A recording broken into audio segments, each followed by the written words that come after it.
High blood pressure ranks as the #1 risk factor for death and disability in the world. Previously, I showed how a plant-based diet may prevent high blood pressure, but what if you already have it? The American Heart Association, American College of Cardiology, and the Centers for Disease Control and Prevention recommend as the first-line treatment lifestyle modification. If that doesn't work, you can start the patient on a thiazide diuretic or water pill, and then you keep piling on the meds until you get their blood pressure down. Commonly, people end up on 3 drugs, though researchers are experimenting with 4 at a time, and some people end up on 5. Why not just jump straight to the drugs? Well, they don't treat the underlying cause, and they can cause side effects. Less than half of patients stick with even the first-line drugs, perhaps due to the adverse effects such as erectile dysfunction, fatigue, and muscle cramps. So, what are these recommended lifestyle changes? They recommend to control one's weight, salt, and alcohol intake, engage in regular exercise, and adopt a DASH eating plan. The DASH diet has been described as a lacto-vegetarian diet, but it's not. It emphasizes fruits and vegetables and low-fat dairy, but just a reduction in meat. Why not vegetarian? We've known for decades that food of animal origin is highly significantly associated with blood pressure. In fact, if you take vegetarians and you give them meat, you can watch their blood pressures go right up. I've talked about how there are benefits to getting blood pressure down as low as 110/70, but who can get that low? Populations eating plant-based diets, like in rural China, about 110/70 their whole lives, with meats only eaten special occasions, or rural Africa, where the elderly have perfect blood pressure as opposed to hypertension.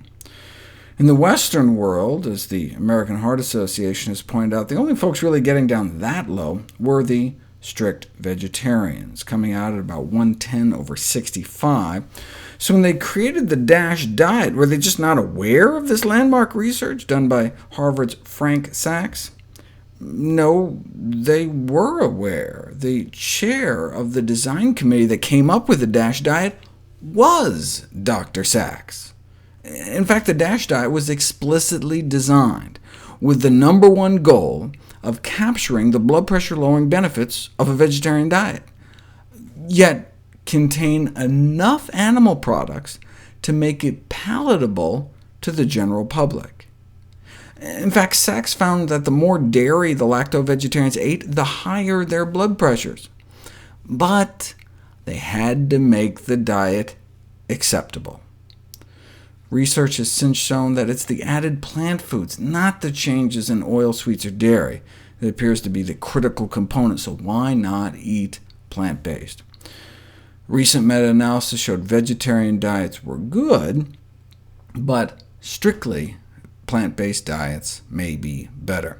Vegetarian diets in general confer protection against cardiovascular disease, some cancers, and death, but completely plant-based diets seem to offer additional protection for obesity, hypertension, type 2 diabetes, and heart disease mortality. Based on a study of 89,000 people, those eating meat-free diets appeared to cut their risk of high blood pressure 55%, but those eating meat-free, egg-free, and dairy-free had 75% lower risk. If, however, you're already eating a whole food plant-based diet, no processed foods, no table salt, and you're still not hitting 110/70, there are a few foods recently found to offer additional protection. Ground flax seeds, a few tablespoons a day, induce one of the most potent antihypertensive effects ever achieved by a dietary intervention, 2 to 3 times more powerful than instituting an aerobic endurance exercise program. Watermelon also appears to have extraordinary effects, but you'd have to eat like 2 pounds a day. Sounds like my kind of medicine, but it's hard to get year-round. Red wine may help, but only if the alcohol has been taken out.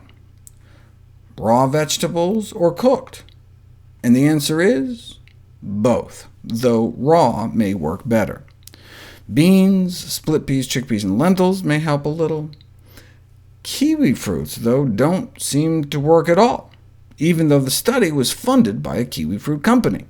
Maybe they should have taken direction from the California Raisin Marketing Board, who came out with this study showing raisins can reduce blood pressure, but only apparently compared to fudge cookies, Cheez-Its, and Chips Ahoy.